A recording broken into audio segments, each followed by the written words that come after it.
Seigneur Jésus, nous bénissons ton nom parce que tu es digne de louange. Nous croyons à ce que la Bible dit quand elle nous dit que tu es digne de louange, que tu es très digne. Seigneur, apprends-nous à t'adorer tel que tu es, Jésus. Apprends-nous vraiment à t'abandonner toutes nos vies, Seigneur Jésus. Dirige ces moments que nous allons partager autour de ta parole. Saint-Esprit, continue ton œuvre que tu as commencée. Saint-Esprit, vraiment, viens percuter nos cœurs, viens nous conduire, viens ouvrir nos yeux, viens ouvrir notre intelligence à ce que tu veux nous dire. Et nous voulons dire non à l'ennemi, nous voulons dire non au diable, dans ce que le diable met dans nos pensées ou dans nos cœurs. Et nous voulons être tous et toutes à Jésus. Amen. Amen. Merci Seigneur. Je vous invite à vous asseoir. Soyez les bienvenus au rassemblement de l'Église, l'Église Vie et Foi. Comment allez-vous ce matin ? Bien ? Demandez à votre voisin, et comment toi tu vas ce matin ? Comment tu vas ? Ça va ? Ok. On est content de se retrouver une fois de plus, partager ces moments. C'est tellement des moments précieux dans la présence de Dieu. Il y en a qui partagent mon avis ? Tellement des moments précieux dans la présence de Dieu, on loue le Seigneur et on ne doit vraiment pas les louper. On est heureux de se retrouver chaque dimanche également sur YouTube. Et puis, je ne sais pas si vous saviez, mais chaque dimanche, le culte est à 10h30, mais à partir de 10h, il y a un temps avec un café, un thé, autre chose, non ? Café-thé seulement ? Café-thé. C'est déjà pas mal, hein, café-thé. Et super accueil, on me souffle, ma souffleuse me dit. Et petit gâteau. Non, il n'y a pas de petit gâteau. C'est pas bon pour le cholestérol. Pour le sucre, pardon. Mais je vous encourage à peut-être mettre votre réveil 10 minutes ou 15 minutes à l'avance, parce qu'en fait, le rassemblement de l'Église, il ne commence pas à 10h30. Il commence là où 2 ou 3 sont assemblés au nom de Jésus. Amen. Amen. Et donc à 10h, on est plus que 2 ou 3. Et on peut prendre soin les uns des autres, prier les uns pour les autres, parler, rencontrer des nouvelles personnes. Voilà, je voulais juste vous encourager parce que c'est vraiment des moments bénis et le rassemblement d'église a déjà commencé. Et le Seigneur agit. J'ai une question pour vous ce matin. Connaissez-vous bien votre Bible ? 3 réponses, super. Répondez en toute honnêteté. Connaissez-vous bien votre Bible ? Oui, ok. Il y en a qui disent non, il y en a qui disent ok, très bien. J'ai une petite devinette pour vous ce matin. Je voudrais vous donner le titre du message et je voudrais vous demander de me donner la référence ou l'histoire auquel ce titre fait référence. Alors le titre, je ne sais pas si tu peux l'afficher, Elsa ou Miguel. En voilà un qui était avec ce Jésus. À votre avis, où dans la Bible, ou à quelle histoire fait référence cette phrase ? En voilà un qui était avec ce Jésus. La petite dame au premier, elle a fait le buzzer, le reniement de mire. Vous avez gagné 50 000 €. C'est le monsieur à côté de vous qui vous les versera. Par la foi. Exactement. Ça fait référence au reniement de Pierre. Et je voudrais qu'on puisse tout de suite lire la parole de Dieu dans l'évangile de Matthieu, chapitre 26. Vous allez pouvoir suivre sur l'écran. Vous pouvez également suivre sur votre Bible ou votre smartphone. Versets 69 à 79, on va lire dans la version la Bible du Semeur. Pendant ce temps, donc, je remets le contexte, Jésus est arrêté, il est torturé, et certains de ses disciples sont partis, d'autres ont voulu le suivre de loin, notamment Pierre. Et il nous est dit, pendant ce temps, Pierre était resté assis dehors dans la cour intérieure. Une servante s'approcha de lui et dit « Toi aussi, tu étais avec Jésus le Galiléen. » Mais Pierre le nia en disant devant tout le monde « Je ne vois pas ce que tu veux dire. » Verset 71. Comme il se dirigeait vers le porche pour sortir, une autre servante l'aperçut et dit à ceux qui étaient là, le titre du message, « En voilà un qui était avec ce Jésus de Nazareth. » Il le nia de nouveau et il jura. Il jura quand même. Il ne se dégonfle pas. Enfin, si, il se dégonfle, mais il se dégonfle quoi ? Il jura. « Je ne connais pas cet homme. » 73. Après un petit moment, ceux qui se tenaient dans la cour s'approchèrent de Pierre et lui dirent « C'est sûr, toi aussi tu fais partie de ces gens. » Alors, c'est évident, il suffit d'entendre ton accent. Est-ce qu'on vous a déjà dit ça ? Tu as un fort accent. Hein, on vous a déjà dit ça, surtout nous en Normandie. On est d'Arrouan. Hein. Alors Pierre se mit à dire « Je le jure et que je sois maudit si ce n'est pas vrai, je ne connais pas cet homme. » Amen. Vous savez, le reniement de Pierre est abordé dans chacun des 4 évangiles. Matthieu, Marc, Luc, Jean. Mais on ne va pas parler du reniement de Pierre aujourd'hui. Ce n'est pas ça qui nous intéresse. On le sait tous, on pourrait l'étudier pendant des heures. Mais ce qui nous intéresse et ce que le Saint-Esprit a mis sur mon cœur en début de semaine, c'est le fait que Pierre ait été reconnu par plusieurs comme quelqu'un qui faisait partie du groupe de Jésus. Il a été reconnu comme quelqu'un qui était avec Jésus, et pas comme un pécheur, comme un homme. Il a été reconnu comme étant disciple. Et la question que je nous pose ce matin à nous, les membres de l'Église Vieux-Faux ou ceux qui nous suivent, comme Pierre, sommes-nous, nous, d'abord, reconnus comme les disciples de Jésus, c'est-à-dire comme quelqu'un qui est avec ce Jésus?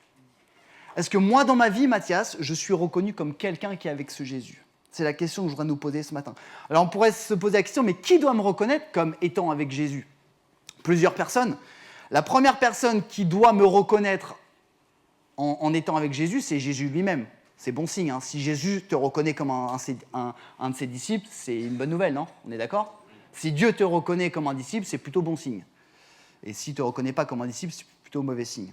La deuxième personne qui doit nous reconnaître comme un disciple de Jésus, c'est moi-même. Moi-même, parce que si je me reconnais, si je me définis comme un disciple, c'est-à-dire que le Saint-Esprit a fait son œuvre de conviction et que j'ai pris conscience. Parce qu'on aura beau vous dire, on aura beau nous dire pendant des années, les pasteurs, vos frères et sœurs chrétiens, vos parents, vos cousins, tu sais que tu es un disciple, tant que tu ne l'as pas compris, qu'est-ce qui se passera? Rien. Il faut que je prenne conscience de ça.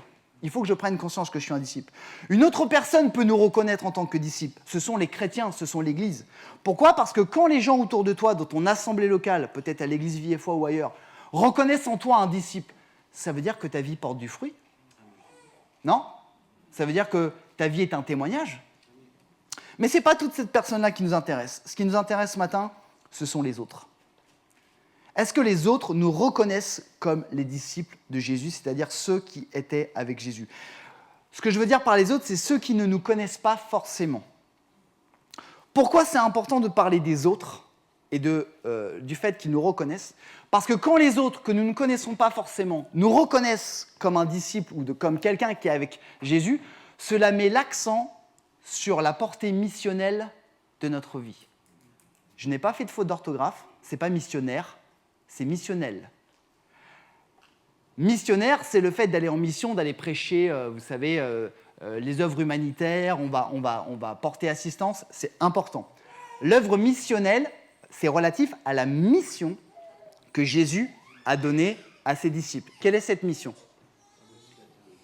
Quelle est cette mission? Allez par tout le monde, faites des nations des disciples et apprenez-leur à obéir à mes commandements. Ça, c'est la portée missionnelle. Et quand les gens autour de moi que je ne connaisse pas reconnaissent que ce Mathias ou ce Landry ou ce Joël est de ceux qui étaient avec Jésus, alors ça met l'accent sur ma vie et ça montre que je suis bien dans cette vie missionnelle. Vous me suivez? Ça ne fait pas trop mal au cerveau ce matin, c'est un peu compliqué, je m'excuse. Hein. Ça veut aussi dire que je ne brille pas pour moi, mais je brille pour Dieu. Amen. Ça veut dire que je ne suis pas la lumière de l'Église. Vous vous rappelez une prédication qu'Isabelle a apportée il y a quelques temps. Mais je suis la lumière du... Ok, c'est bien d'être la lumière des chrétiens, hein, c'est super. Hein, mais avant d'être la lumière des chrétiens, il faut être la lumière de dehors. 2 points ce matin que je voudrais partager avec vous.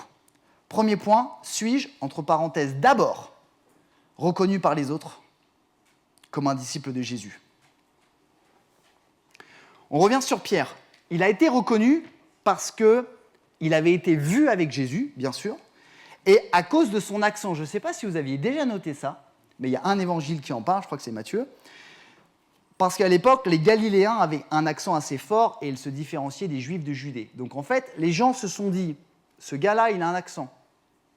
Ça me fait penser que les gens qui étaient avec ce Jésus avaient un accent, donc peut-être que ce gars-là, il était avec Jésus. C'est comme ça que ça marche, je pense. Hein. À l'époque, tout se savait. Et vous savez quoi? Aujourd'hui, tout se sait aussi. Tout se savait, tout se sait aujourd'hui. Donc il a été reconnu. Et nous, est-ce que nous sommes reconnus avant le reste comme des gens qui sont avec ce Jésus? Vous savez, dans notre vie, on a un pourcentage. Je vais prendre mon exemple, comme ça je pourrais m'en vouloir qu'à moi-même. Moi, je peux être reconnu comme Mathias, mari d'Isabelle. On est d'accord ? Je peux être reconnu comme Mathias, fils de William et Stella. Je peux être reconnu comme Mathias, enseignant. Je peux être reconnu comme Mathias, pasteur. C'est plein de parties de ma vie qui constituent les 100% de ma vie. Mais quel est le pourcentage de Mathias, celui qui était avec ce Jésus ? Est-ce que les gens autour de moi me disent « Ah, mais lui, je le connais, ce gars-là, il est prof de sport. Ah, lui, je le connais, c'est le mari de la dame avec les cheveux bouclés, la jolie dame. » Ou est-ce que les gens me regardent en me disant « Ce gars-là, je le reconnais, c'est un gars avec ce Jésus. » Quel est le pourcentage dans nos vies ? Est-ce que les gens, ils savent 1% sur ta vie que tu es avec Jésus ou c'est plutôt 90% ? Et pour être reconnu comme étant de ceux qui sont avec Jésus, il y a des caractéristiques, il y a des choses que nous faisons et des choses que nous ne faisons pas, plus. On parle des choses que nous faisons. Pour être reconnu de ceux qui sont avec Jésus, nous devons faire les œuvres du disciple. Les œuvres du disciple, la première chose, c'est nous suivons Jésus. Est-ce qu'il y a des suiveurs de Jésus, des followers de Jésus là ? Ouais, très bien. Le disciple, il suit Jésus. Je voudrais être très concret, frères et sœurs. Est-ce que vous me le permettez ce matin ? Oui ? Non ? Si vous ne me le permettez pas, je me permets quand même. On est en France, hein ? On est rebelles. Non. Que le Seigneur nous dirige. Quand tu montres aux autres que tu suis Jésus plutôt que les autres, tu montres alors que tu es un disciple. Je prends un exemple très concret. Vous êtes invité un samedi soir. C'est très bien. C'est pas un péché d'être invité le samedi soir, hein, d'accord ? Mais quand tu montres à tous qu'il est minuit ou qu'il est 1h du matin et que tu dis « je suis désolé, je vais quitter la soirée » et que tout le monde fait « oh, déjà ?» et tu dis « oui, parce que demain, en fait, je vais à un rassemblement d'église, je me lève. » Tu montres aux autres que tu suis Jésus et que tu ne suis pas les autres. Ou alors quand tu dis à ta femme « non, bon, on reste encore un peu, puis demain, on mettra 2 réveils. » On s'est tous fait avoir. Hein. Quand tu montres aux autres que tu suis Jésus, alors les gens peuvent dire « ben non, lui, il ne va pas faire, la chouille, la fête jusqu'à pas d'heure parce qu'il suit Jésus. » Par contre, ça coûte, hein, on va en parler après. Le disciple, non seulement il suit Jésus, mais il partage l'évangile. Est-ce que tu parles de la vie éternelle aux gens autour de toi ? Est-ce que tu parles de la mort ? Est-ce que tu parles du pardon des péchés ? Est-ce que tu parles de la guérison divine ? Est-ce que tu parles de Jésus ? Est-ce que tu parles du Saint-Esprit ? Ou est-ce que tu parles juste de la Champions League ? Aussi. Le disciple de Jésus, il fait également des choses surnaturelles, puisque Jésus est avec lui, Dieu est avec lui, et donc à travers le disciple ou la disciple, il fait des miracles et des prodiges. Je voudrais nous poser une question. Est-ce que tu pries pour les gens ? Je ne te parle pas de prier pour ton frère et sœur chrétien quand le pasteur il dit « prions les uns pour les autres ». Est-ce que tu proposes à ton collègue de travail qui a ouvert son cœur, qui est en galère, ou à ton collègue ou un ami, à ton voisin qui dit « écoute, je souffre d'un cancer », est-ce que nous lui disons « écoute, moi je crois en Jésus, je crois que Jésus guérit, est-ce que tu permets que je prie pour toi ?» Ça, c'est un disciple. Amen ? Dites Amen, même si vous n'êtes pas d'accord. Landry nous a encouragés jeudi soir dernier à la rencontre de semaine. Et je voudrais encourager les frères et sœurs qui n'avaient pas l'habitude de venir et qui sont venus. Je ne sais pas si vous vous rappelez, je vous avais grandement encouragé et je continuerai jusqu'à ce que mort s'en suive à venir, à chaque croyant, à venir le jeudi soir. Et j'encourage parce qu'il y avait plus de monde jeudi, gloire à Dieu. Je veux vraiment dire gloire à Dieu. Landry nous a encouragés jeudi, il a porté la parole, il a parlé de Moïse. Et je ne vais pas dire ce qu'il a dit. Si vous voulez l'audio, je l'ai, venez me voir, je vous l'enverrai. Mais il nous a rappelé que Dieu avait dit à Moïse « Je t'envoie et je serai avec toi ». Autrement dit, il nous dit ce matin « Je t'envoie et tu vas prier pour les gens et je serai avec toi ». C'est la raison pour laquelle le disciple il fait des miracles et des prodiges, parce que Dieu est avec lui. Amen. Et ça, quand nous faisons ça, nous montrons aux gens que nous sommes avec ce Jésus. On parlait des choses qu'on fait. Parlons des choses que nous ne faisons pas ou que nous ne faisons plus, parce qu'on n'était pas des anges. Vous êtes d'accord ? Il y a des anges ici ? Nous avons maintenant une vie de sanctification. La vie de sanctification, c'est ressembler de plus en plus à Jésus. Les actions du monde, nous ne les faisons plus. C'est-à-dire quoi ? La malhonnêteté, y compris quand ça ne t'arrange pas. Hein. On a eu la chance avec Isabelle, il y a 10 ans, de faire construire une maison. Quand vous faites construire une maison, je peux vous dire que vous êtes tenté fois 10 000. Hein. Travail dissimulé, travail au noir, ça parle à tout le monde ? Ok ? Puis tous les jours. Hein. Ouais, mais tu comprends, on paye trop d'impôts, c'est mieux, t'inquiète. Tu fais quoi comme choix ? Tu fais les actions du monde ? Ou tu fais les actions en disant, non, je vais payer plus cher parce que je suis honnête envers Dieu quand ça m'arrange et quand ça ne m'arrange pas non plus. On montre, vous savez quoi ? La première fois que j'ai dit à un homme du bâtiment, un peintre, que je ne ferais pas de chantier au black, il a explosé de rire. Vous savez pourquoi ? Il n'avait jamais entendu ça. Quel choix faisons-nous ? Est-ce qu'on fait comme le monde ou est-ce qu'on ne fait pas comme le monde ? Nous n'avons plus les mêmes réactions que le monde. Un monde individualiste, un monde orgueilleux, un monde qui rend le mal pour le mal, on est d'accord ? Un monde qui, dès qu'on tourne le dos, est prêt à nous... Non, vous n'avez pas des gens comme ça dans votre travail ? Non. Venez bosser dans mon travail, vous verrez rien. Pourquoi ? Parce que Jésus nous enseigne dans Matthieu 5, 44, « Aimez vos ennemis ». Oh, des paroles de sagesse. Vous pouvez répéter ? C'est même pas dit réponds pas à ton ennemi par un coup de boule. Parce que des fois, il y en a, ils disent j'ai mordu ma langue. Non, ça va beaucoup plus loin que ça. C'est celui ou celle qui te calomnie ou qui te stresse ou qui t'agresse. Le Seigneur te dit prie pour lui. Aime-le. Je lisais l'épître de Pierre, pardon. Il disait ne répondez pas à l'injure par l'injure, mais répondez par la bénédiction. Vous y penserez la prochaine fois que vous serez au feu rouge et qu'on vous coupera là. Tut, Dieu te bénisse. Pas comme ça. Hein. Il y a des choses que nous ne faisons plus. Et pourquoi nous ne faisons plus ça ? Parce que nous sommes remplis, en tout cas je l'espère, du Saint-Esprit. Amen ? Nous sommes remplis du Saint-Esprit. Galates 5, 24 nous dit « Or, ceux qui appartiennent à Jésus, ont crucifié l'homme et la femme, bien sûr, livrés à lui-même avec ses passions et ses désirs. Puisque l'Esprit est la source de notre vie, laissons-le aussi diriger notre conduite. » La question que je nous pose, c'est est-ce que le Saint-Esprit dirige ma conduite, ta conduite ? Si le Saint-Esprit dirige ta conduite, alors les gens autour de toi qui ne te connaissent pas diront lui ou elle, là, il n'est pas comme les autres, là. Il doit être dirigé par, il doit appartenir à ce Jésus. On dit souvent, il y a un manque d'impact de l'Église aujourd'hui. Mais pourquoi il y a un manque d'impact de l'Église ? Et je me mets dedans en premier. C'est parce que l'Église, elle est trop semblable au monde. On fait trop les mêmes choses que tout le monde. L'idée, c'est pas de se dire, nous, on est mieux que vous. Non. L'idée, c'est de dire, nous ne pouvons pas appartenir à Jésus et appartenir au monde en même temps. Ça ne marche pas. Nous devons montrer que nous sommes différents. Deuxième et dernier point. Donc, suis-je d'abord reconnu comme un disciple de Jésus ? Et deuxième point, très important, suis-je prêt à être reconnu comme un disciple de Jésus ? Parce qu'il y a une conséquence à être reconnu comme un disciple de Jésus. On revient sur Pierre. À votre avis, pas besoin d'avoir un doctorat en philosophie pour trouver ça, à votre avis, pourquoi Pierre a renié Jésus 3 fois ? Monsieur là-bas ? La peur, on est tous d'accord ? Ouais, il avait peur de mourir. Il avait peur, il avait les pétoches. Je pense que j'aurais fait pareil.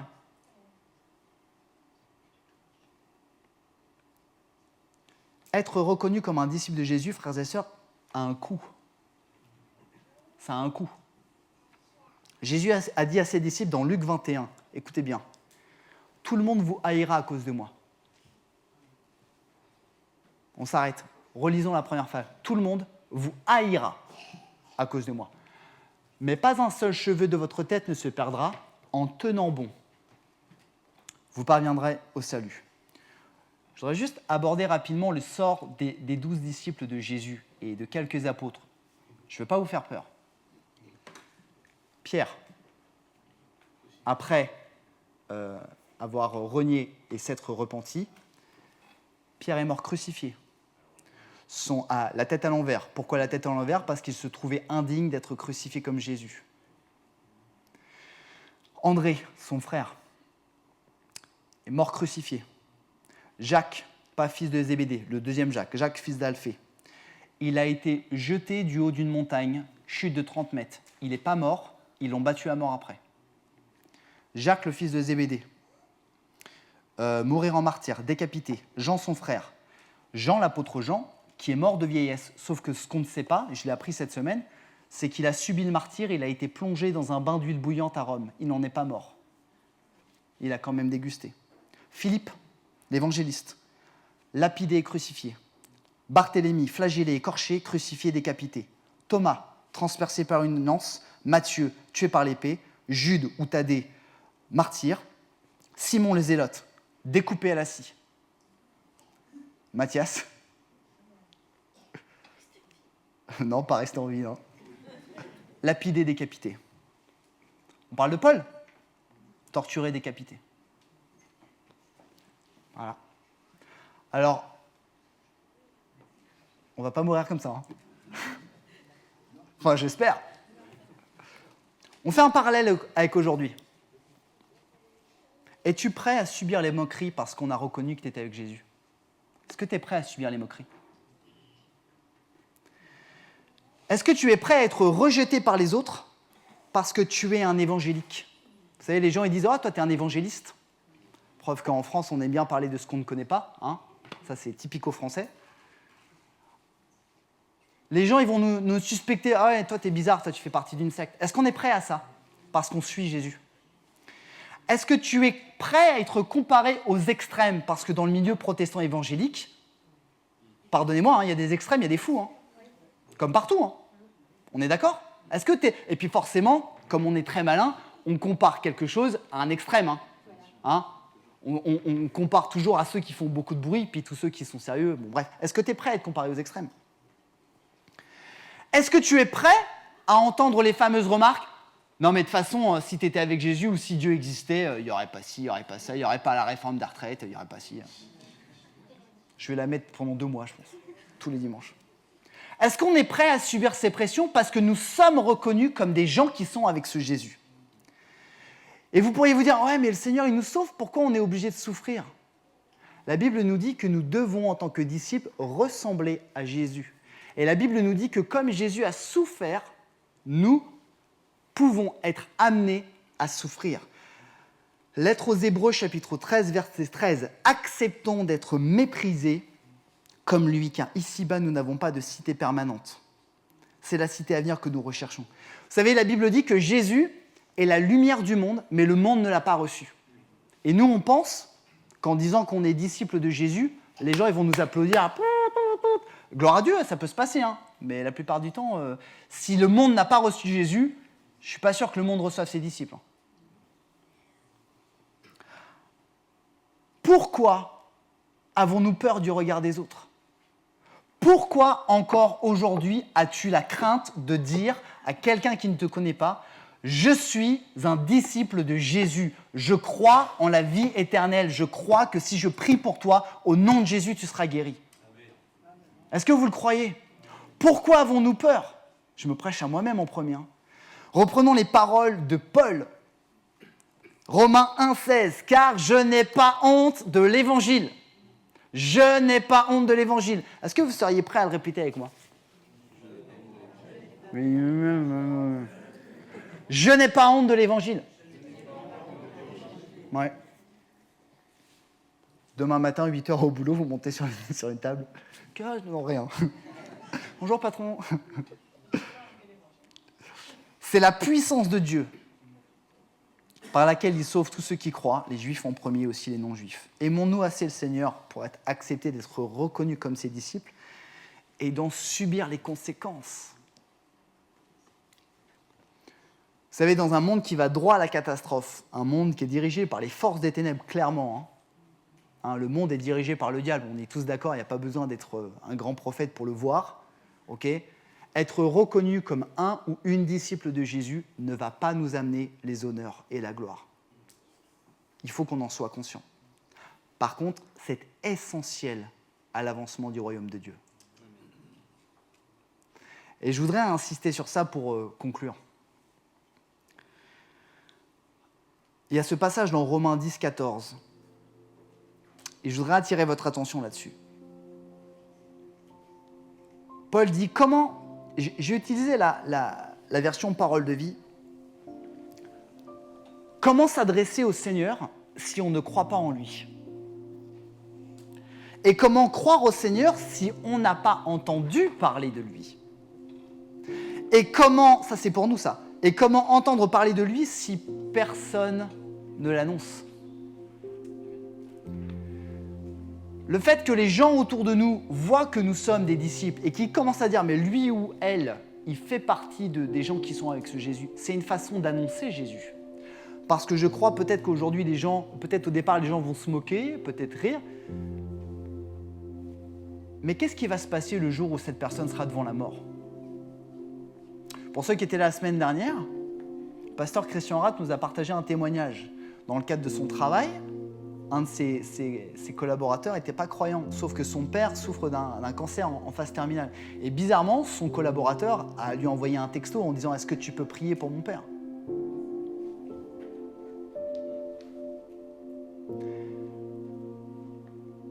Suis-je le premier Pierre ou le deuxième Pierre ? Est-ce que je suis le premier Pierre qui a eu peur des conséquences ? Ou est-ce que je suis le deuxième Pierre qui s'est repenti, qui a pris conscience de l'importance d'être reconnu comme disciple et qui a assumé ? Le premier Pierre s'est enfui. Grâce au deuxième Pierre, 3000 se sont convertis en un jour. Quelle pierre es-tu ce matin ? J'aurais pu intituler ce message « Quelle pierre suis-je ce matin ?» Et je crois qu'on doit, moi le premier, je vais dire moi, comme ça je ne viserai personne, mais je vise tout le monde. Je dois régulièrement demander pardon au Seigneur Jésus parce que bien souvent, je ne mets pas ma vie de disciple en premier. Et je veux qu'on me reconnaisse en tant que ce que vous voulez. Pourtant, la parole de Dieu, elle est très claire, frères et sœurs. Et c'est mon rôle de pasteur de vous le dire. Luc 9, 26. Les paroles du Seigneur Jésus. Si quelqu'un a honte de moi et de mes paroles, le Fils de l'homme, à son tour, aura honte de lui quand il viendra dans sa gloire, dans celle du Père et des saints anges. Si nous avons honte de Jésus, il aura honte de nous. Qu'est-ce que ça veut dire ? Ça veut dire pas de salut. Moi, je le comprends comme ça. Vous m'appelez Seigneur, Seigneur, je ne vous connais pas. Ces paroles sont dures. Mais comme je le disais le mois dernier, notre Dieu, notre Seigneur est un Dieu exclusif. Il veut toute ta vie ou il veut rien du tout. Frères et sœurs, soyons fiers de qui nous sommes. Soyons des ambassadeurs de Dieu et je nous pose une dernière question. Qu'est-ce que les autres voient dans notre vie ? Quand les gens autour de toi te regardent, est-ce qu'ils disent « tiens, c'est un ami, c'est un collègue » ou est-ce que quelque part ils se disent « tiens, cet homme, cette femme, c'est un de ceux qui est avec Jésus ». J'ai envie de dire gloire à Dieu pour cela. Parce que si nous voulons que le royaume de Dieu avance, nous devons annoncer la parole de Dieu. Et c'est par notre vie, par ce que nous montrons, ce que nous faisons, ce que nous disons, que nous montrons au monde que nous sommes tous des disciples de Jésus.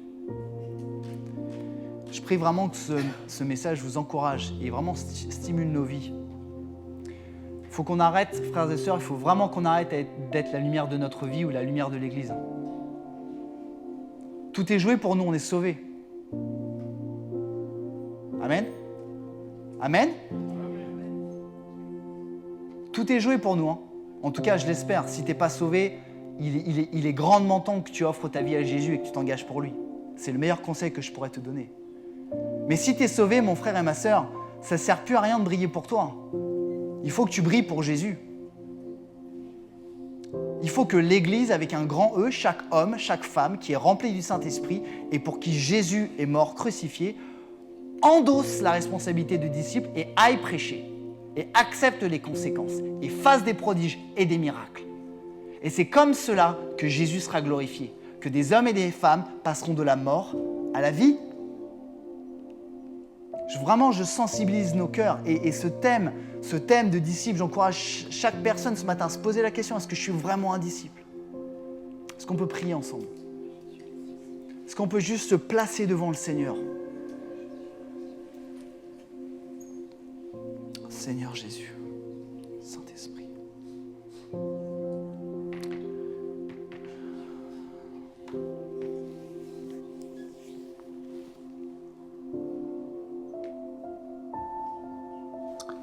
Merci Seigneur Jésus. Je voudrais vraiment qu'on prenne du temps devant le Seigneur, laisser le Saint-Esprit agir dans ce culte et vraiment laisser l'Esprit du Seigneur parler à nos cœurs. Je sais que l'Esprit du Seigneur parle ce matin, frères et sœurs. Il y a des frères et des sœurs, Dieu est en train de te parler. Peut-être Dieu est en train de te montrer des situations que tu as vécues peut-être cette semaine. Laisse le Saint-Esprit te parler. Laisse le Saint-Esprit te montrer avec amour ce qui doit être corrigé. Seigneur Jésus, pardon. Manque de consécration, Seigneur Jésus, de ma part. Aide-nous à ne pas avoir honte, Seigneur Jésus. Aide-nous à ne pas avoir honte, à ne pas te renier, Jésus.